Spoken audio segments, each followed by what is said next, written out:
All right, so I struggled with what to call this video. So I called it Get Rich or Die Trying. And that's not from the 50 Cent movie. Although, I don't know if you heard about 50 Cent. I'll tell you where I got that title from here in a moment. But I don't know if you heard about 50 Cent. Back in 2014, if you don't know the story, it's kind of a cool story. 2014, 2015, he took payment for one of his albums in Bitcoin. It was like a kind of a promotional thing or whatever. I'm not sure why he did it, but he took payment for one of his albums in Bitcoin. And of course, it goes to some wallet. He doesn't pay attention to it. And then sometime, I think it was end of last year, it was discovered that that Bitcoin wallet had grown. I mean, he got very few sales at the time through Bitcoin, but that wallet had grown to be worth $8 million. I mean, 50 Cent's got other ways to get rich, but man, buying Bitcoin and forgetting about it is one way, that's for sure. So I wanted to talk about the title of this video comes from someone asked me one time. They were like, what do you really think about the future of this cryptocurrency thing? And just like many of you maybe, unless you're just new to learning, and if you're already learning about Bitcoin, you're going to become the expert among your friends, family, and coworkers, and those around you. You're going to be the expert because literally nobody's really in this space. Nobody understands it. Even the people that have bought Bitcoin, they bought some Bitcoin as a speculative gamble. They were just buying it because they wanted to see their dollar value go up the end of last year, and then they were going to sell out. But then the market collapsed. They got hurt and they're out. I've got several people who I know that are like that. They were always asking me. They always wanted to talk about Bitcoin when the price was going up. Then it went down. Now nobody's talking about it. And my buddy Truce on his channel, you need to go check out Truce's channel.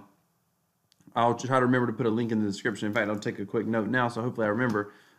But he has a video. In fact, I'll just link the video up. That's what I'll do. I'll link his video up in the card. So shout out to Truce. I'll put his video up in the card on my video. But he talks about Bitcoin Millionaire, and he talks about a lot of the things that people don't think about when it comes to getting rich with Bitcoin. But one of the things that he talked about was absolutely correct. A lot of people are like, right at this very moment, they're like, Truce's video was, hey, if you're in Bitcoin now and you're buying Bitcoin now and you're hodling for the long term, you're holding on to it. His belief is you're going to one day be a Bitcoin millionaire because right now, nobody's really talking about it. It's not exciting. They can't get an ETF through. And quite honestly, the technology's not there yet. This technology is not ready for mainstream just yet. This is why you want to be in my opinion. Of course, I'm biased. This isn't financial advice. You'd be an idiot to follow my financial advice. But it's interesting nonetheless, and that where we're at right now in the crypto space. And one of the things he was talking about, people were like, in his video, people were like, oh, this is bad time for crypto. No, you only think this is a bad time for crypto because you don't understand what's going on. Everybody wished they had a time machine and could go back. When Bitcoin was $19,000 a piece, everybody would have wished they could have got Bitcoin at 3,400 again, 3,500. Everybody would have wished that. Now it's 34, 3,500. Now they're like, oh no, it might go to 1,000. So what? So what? I personally don't care. I mean, the reason I buy Bitcoin now at 3,400, even though I know it could go to 1,000, is because I don't know that it's going to go to 1,000. And I'm far more certain by what I'm going to show you in this video that it's going to go up to $1 million in value in my very amateur but very passionate belief. I fully believe this thing's going to go to $1 million in today's money, today's buying power. I believe it's going to go to $1 million per Bitcoin. And I'm going to add this video probably to the end of my Bitcoin to 1 million playlist. But someone said to me, where the title comes from, someone said to me, well, so what do you think about this Bitcoin? What do you think about where it's going? What do you think is going to happen?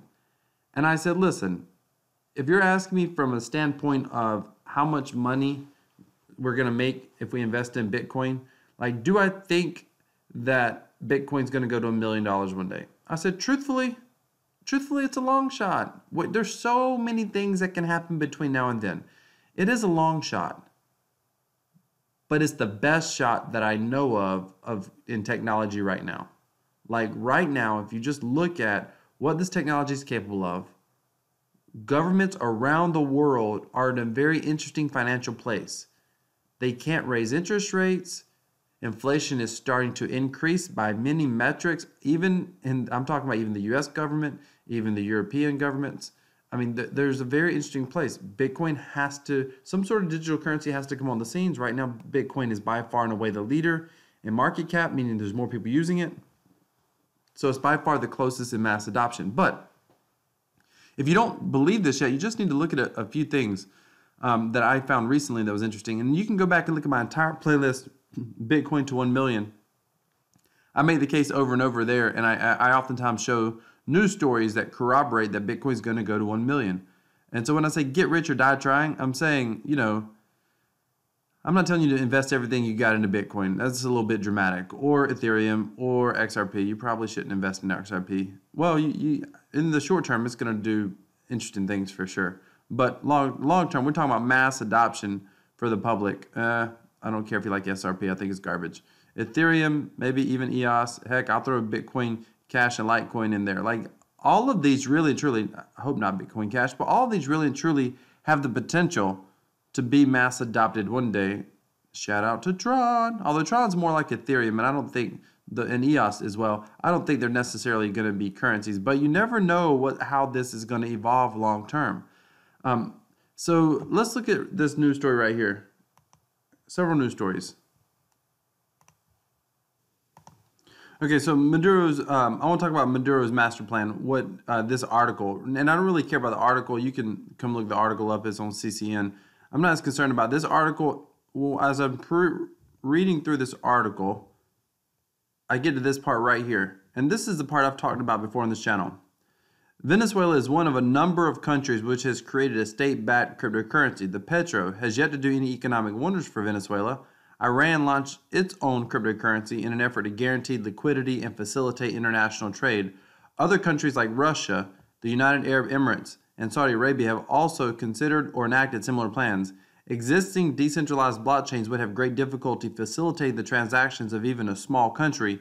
Their capacity and scaling plans still are very much in development. Okay, this is absolutely correct right here, this last sentence. However, so the scaling solution, this is the problem. They're all wanting to create, and I've talked about this on this channel, this is a way to potential mass adoption. They're all wanting to create a solution, but the current solution they're trying to create is to create their own currency, potentially some sort of a private blockchain. But the technology does not exist for the liquidity of a mass populace to use in everyday purchasing. That the technology just is not there. Cryptocurrency is not that, we're not there yet. But the point is, there's a need for it. There's an absolute need. Now, I don't think that long term. I think in the short term, I believe eventually the U.S. will have their own cryptocurrency. But eventually, that's not going to work. And I went to this article here because I had actually missed this. Iran launched its own cryptocurrency. So I looked at this article. Who's actually going to buy Iran's new cryptocurrency? Now, it's interesting. Why is Venezuela and Iran and the United Arab Emirates and Russia and Saudi Arabia, why are they all looking for their own cryptocurrency? Because they want economic freedoms for their own countries. Now, this is the government's wanting, of course, the citizens, as a citizen, you don't necessarily have the same economic freedom, but the governments want economic freedom. Isn't that why those of us who like Bitcoin and the technology of Bitcoin, why we like it? Because of the economic freedom? I'm telling you, I don't know how cryptocurrency does not eventually get mass adopted, as long as the technology continues to develop, and I believe that it is. So let's look at this. Who's actually going to buy Iran's cryptocurrency? Iran is creating a state-backed cryptocurrency. The options for the digital token are currently open. Reportedly, it's initially only for crypto companies to do business with the Central Bank of Iran. Later, it will be used as a means to facilitate payments between Iran and other countries for goods and services. Iran was kicked off the SWIFT network last year, essentially disabling their ability to trade efficiently. In response, Russia and other partner nations announced they're working on a SWIFT alternative using the blockchain. Russia and other partners are using a SWIFT alternative using the blockchain. Again, they don't like the idea, and you don't have to agree with Russia or Iran. I mean, my politics are far different than theirs. But you have to appreciate the fact that a country doesn't want to be pushed around by any other country. I mean, if you're in the U.S., would you want Mexico pushing us around, or would you want anyone else pushing us around? No, of course not. So it's no doubt they're looking for an alternative, and it's no doubt they're looking at the blockchain.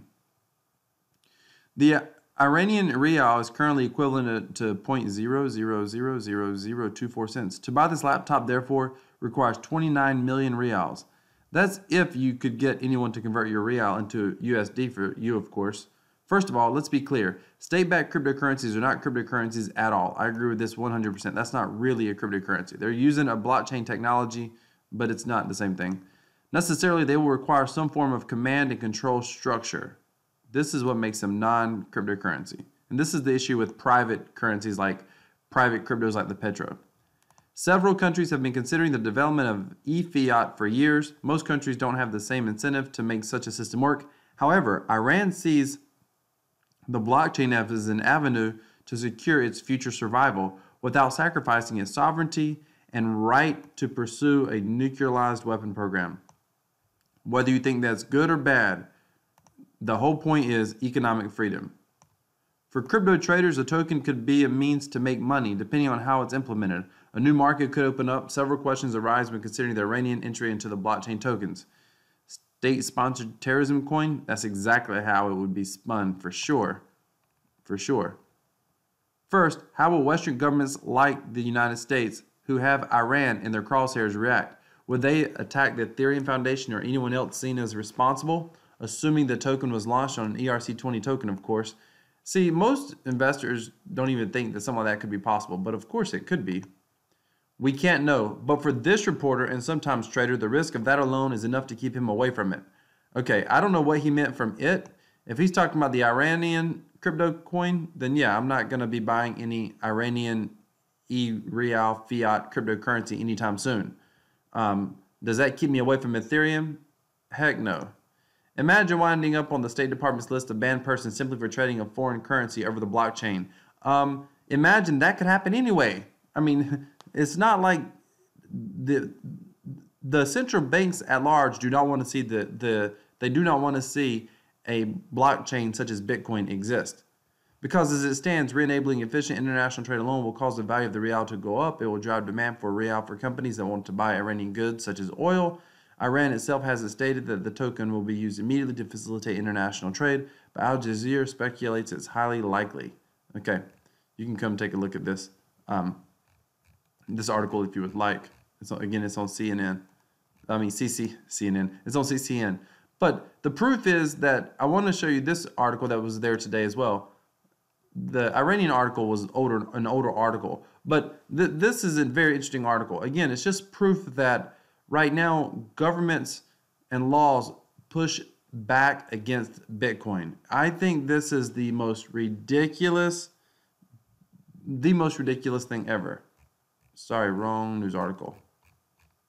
Hold up. Let me pause this. Here we go. Florida Bitcoin trader faces felony charges for selling crypto to undercover police. Think about that. This is from yesterday. So, I mean, he must have been like, as soon as I read it, I was like, wow, how much was he selling? Florida Bitcoin trader faces felony charges for selling cryptocurrency, just for selling Bitcoin to a police officer. It's a case of police entrapment that goes beyond the pale. After ruling Wednesday by the U.S. 3rd District Court of Appeals, a Florida man who will have to face a trial by jury over felony charges in Miami for selling Bitcoin to undercover police.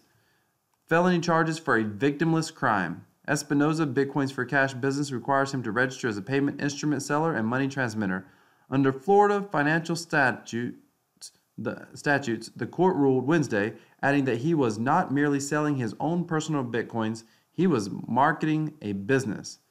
Now he'll face serious felony charges for money laundering as well as operating an unlicensed money services company.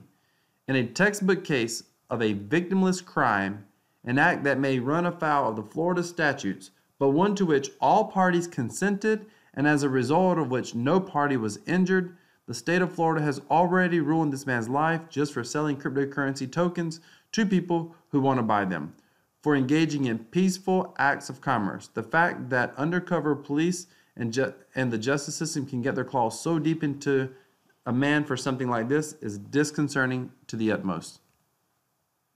Miami Beach police found Espinoza on localbitcoins.com, where he was using the screen name Michael Hack and asked to meet in person. Here was a man who was not looking to cause any trouble, who was causing no harm to anyone, who was merely meeting with other local residents in person to help them buy Bitcoin, and the police force in Miami decided to ruin his life, as if they didn't have anything better to do. Public records requests have found a backlog of over 3,500 untested rape kits in Miami by police department's own count. So they've got 3,500 untested rape kits, and this is what they're doing with their time. Espinoza met them 3 times at a coffee shop, an ice cream place, and a hotel, and sold the undercover officers $1,500 worth of Bitcoin.